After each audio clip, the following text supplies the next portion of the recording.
Hi there guys, so today we're going to do my second top 5 entertainment picks video. I hope you enjoyed last week's episode of this show. It's going to be a weekly thing, as I said last week. So this week we're just going to carry on with what we started last week. We're going to do my top 5 picks for this week in entertainment. So my top book, film, game, music and television programme, and then I'm going to do some honourable mentions, 2 in each category, and hopefully it will give you a bit of an idea of what maybe to do next week for entertainment. So yeah guys, hope you enjoy this second video. On to the second episode.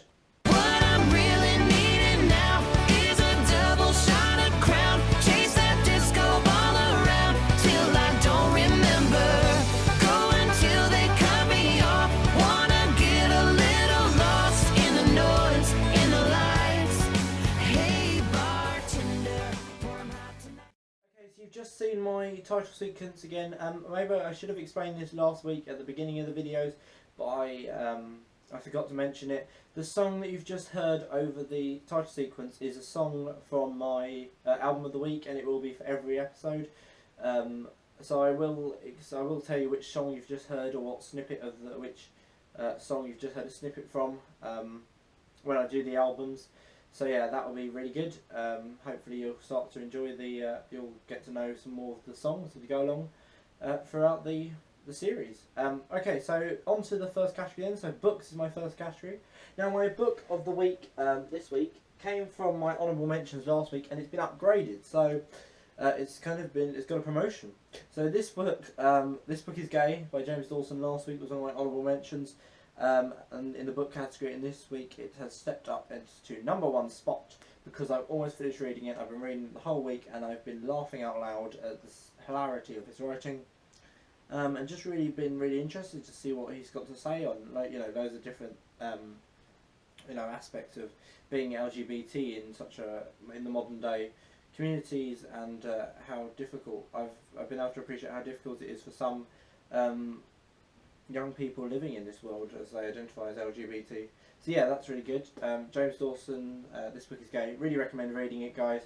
Hope you find a copy and read it, because it's really interesting. If you've got LGBT friends, it's really helpful as well, because you get to understand kind of what they go through, when sometimes you don't always feel like you understand them, or not, you don't understand them, you don't understand what they're going through. This book really helps with that. So that's my first pick of the week. So my honourable mentions in the book category, I've got 2 of them.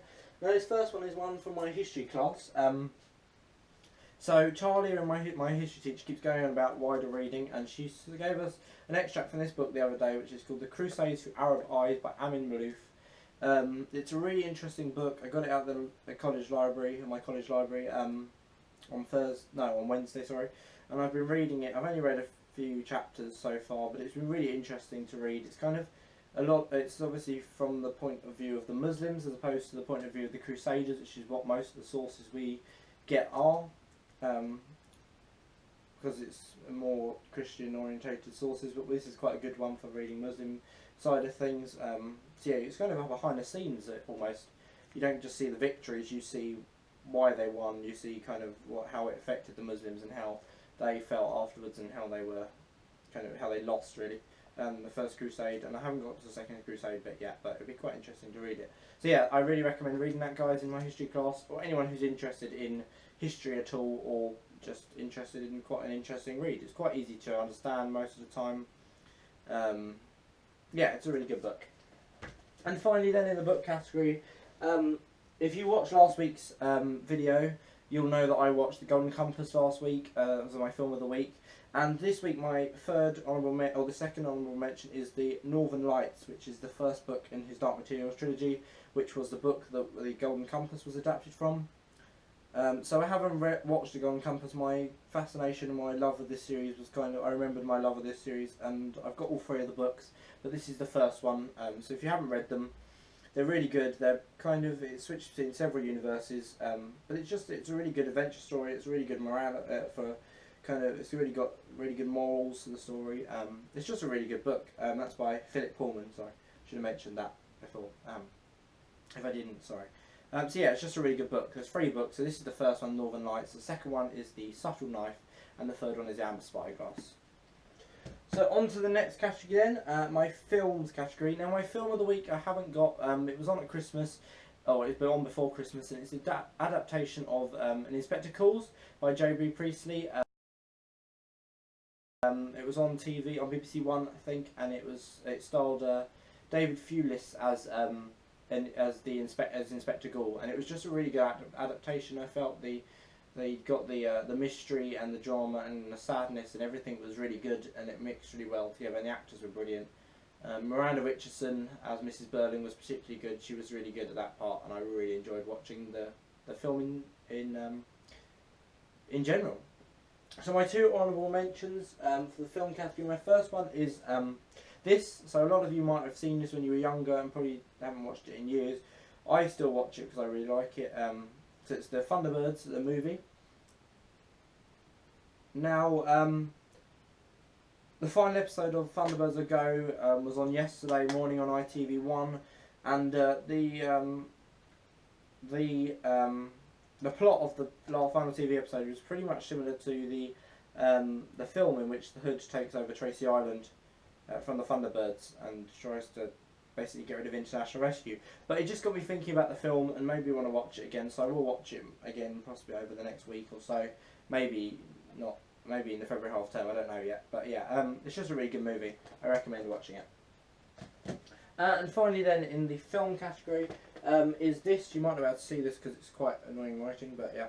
So this is The Hobbit, The Desolation of Smaug, the extended edition. So it's the second film in the trilogy.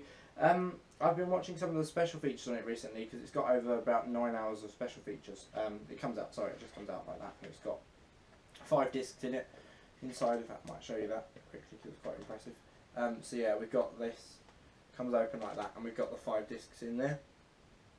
So you've got 2 discs of the movie and 3 discs of bonus features. You've got about 9 hours of bonus features. Oh, if I can get back in. So yeah, 9 hours of bonus features. I've been watching some of them recently and they're really good.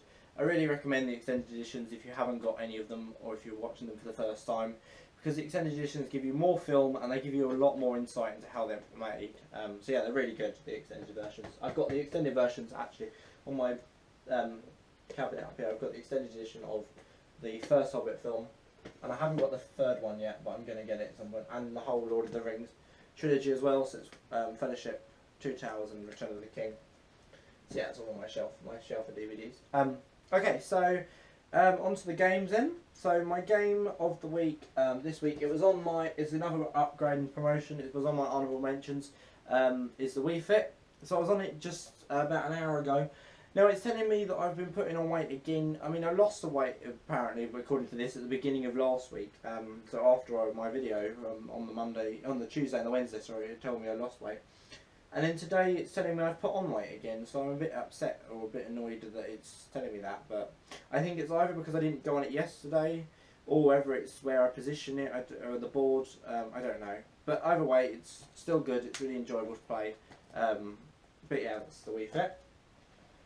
My second, my honourable mention this week. Then I've got 2. So also, you might be wondering why I've got this next item, but the reason is behind it is that in fact, if I just show you and I'll explain it. So this is my Lion King puzzle, which I got back, which I bought back from Florida. I bought it in Florida. So as you can see, hopefully you can see it. The picture here is lovely. It's Simba and Mufasa under a starry sky, hiding in the grass. But it's really beautiful. It's hand drawn. It's really beautiful. It looks like a painting actually, and we have started doing it, me and Charlotte. We started making it, but we haven't really got very far. So yeah, it cost me $19 from Walt Disney World. I think I brought it in. I think I brought it in Magic Kingdom Park, possibly. Well, no, did I buy it? No, I think I bought it in Hollywood Studios. Either way, it's a lovely puzzle. But a puzzle for me contributes as a game, or a game or a puzzle or whatever. They are going to fit my games categories. So yeah, that's Lion King puzzle. You probably can get it somewhere in the UK. It's a signature puzzle. But then it does say on it Disney Parks signature puzzle, so you might have to search online. It might be more expensive because you're importing it, but I don't know. So I'll put that down there. And in my final game then of the week, I haven't got because we've never really had much interest in it before this year.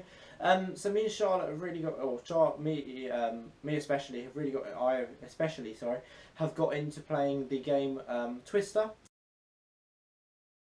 So we've been playing it a lot recently at my youth group. We played it when we went away last year to the Isle of Wight with our youth group, and it's a really fun game. It's funny to play because you often get in compromising positions with other people. It's just quite funny watching, even just watching it is hilarious. So yeah, Twister's a really good game. I used to play it a bit as a child, but I really recommend playing it because it's actually it wears you out, and I'm assuming it's quite good for you because it stretches your muscles and stuff. But yeah, I really recommend playing Twister. So my music choice this week, you've just, over the top of the title sequence, you heard the band. Now, the band are called Lady Antebellum. They were on my video last week. They were one of my TV choices. Their Wheels Up Tour was one of my TV choices last week. Now, the album in question this week for my album of the week is Lady Antebellum 747. So, the track you heard over the title sequence is Bartender. That's probably my favourite song from the album. I really love it. My second favourite song is 747, the title track. Or in the song they sing 747, but I pronounce it 747. But yeah, there's that. It's just a really good album. It's their latest album. It's really good. I really like it. Hopefully you maybe go away and listen to one of the songs, maybe Bartender that was over the top of the title sequence. If you do, I hope you enjoy it. My two honourable mentions this week then. So my first one is this, which is Beth Hart and Joe Bonamassa live in Amsterdam. So Joe Bonamassa is one of my favourite artists. He's a really good guitar player, he's a really good songwriter, he's brilliant. I've seen him twice live. And Beth Hart's a really good singer as well. She's a really good songwriter as well, but I'm quite a big fan of her solo stuff, but I prefer her with Joe Bonamassa. So their two albums. This is their third album. This is their live one. So this is obviously the live recording of when they were in Amsterdam together. It's from 2014, so it's 2 years old now, but it's still really good. It's got a brilliant mix of songs on it. It's quite a lot. They're all covers. So they've got some songs that were done by people like I think it's not Billie Holiday. I can't remember their names. I think it might be Billie Holiday. I don't think it is, but. There we go. And there's one song on there, Number of Shitty Limits by Tina Turner. But yeah, it's all really good. They're all really good songs. I really like them. So yeah, there's also a couple I think that Beth wrote as well on this Beth Hart. So yeah, thank you guys for that. That's really good. And then my final music pick, then my honourable mention is this.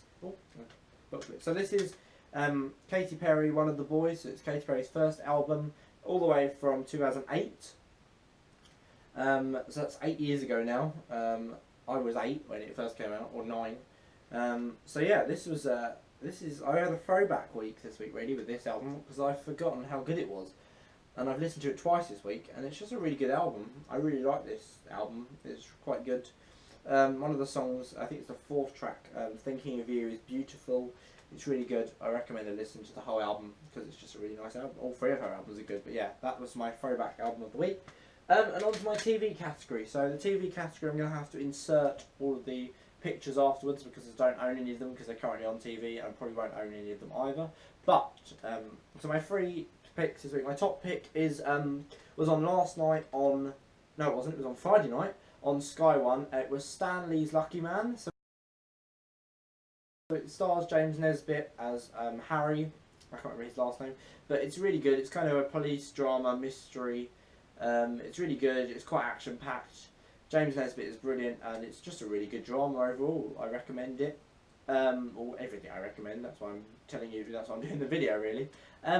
My first honourable mention, my second pick in TV is a program called Occupied. Now it's a Norwegian drama, so it has got subtitles because most of it is in Norwegian. It's just I don't really know how to describe it. It's quite dark, it's quite mysterious. There's some assassination attempt on the Prime Minister, or also on the Russian ambassador. It's all about oil and or renewable energy sources, and how Norway won't share its energy sources with the rest of Europe. It's kind of being quite selfish and you know, it's very interesting, and the Russians are kind of stepping in to try and defend Norway or work with Norway. But it's really good. I recommend that. It's on Sky Arts. I think it's on a Thursday night or Wednesday. No, Wednesday night. I think it is on. You'll have to check that because I'm not entirely sure. And finally, on BBC One, it's been on for it's been on since Boxing Day. There's usually 2 episodes a week, and they're on episode 11. I know it's quite a long way in, but it's still quite worth a watch. Is the BBC One drama Dickensian. Now, Dickensian is kind of taking a lot of Charles Dickens' characters and putting them all on one street. So you've got people like Miss Havisham, Amelia Havisham, Mr. Compson, Fagin, Nancy, Bill Sykes, quite a lot of them. The Cratchits, Scrooge, a lot of them are in there, and they're all mixing together, which is quite good. It's quite interesting to watch them all mix together. So they're all basically the premise running through the story is Jacob Marley's murder. Even that's what I'm thinking of, Bob Cratchit. Jacob Marley's murder. He's murdered on Christmas Eve, and then Inspector Bucket is it's running through the series. Inspector Bucket is investigating, trying to find out who killed him. So yeah, they're all kind of under scrutiny for that. So yeah, that's my second episode done of the top 5 entertainment picks. Hope you've enjoyed this week's video as much as you did last week. If you're just watching this one and you haven't watched last week's one, go back and watch it. It might give you even more of an idea. So I'll have 6 from each category to think about for next week. Yeah, so if you haven't watched my Gotham Season 2, Episode 2 review as well, go back and watch that this week. It was uploaded on Tuesday this week, so I finally got up on time. I'll be uploading another video for that on Tuesday, so that'll be Season 2, Episode 3. Hopefully it'll be on Tuesday. If not, it'll definitely be out by Wednesday. And then I'll have another top 5 video on Sunday, next Sunday. And that's all I'm planning to do for next week. As far as I'm aware so far, that'll be all I'm putting up next week. Yeah, I just hope you enjoyed this video. Thanks very much for watching, guys. I'll see you next week. Goodbye.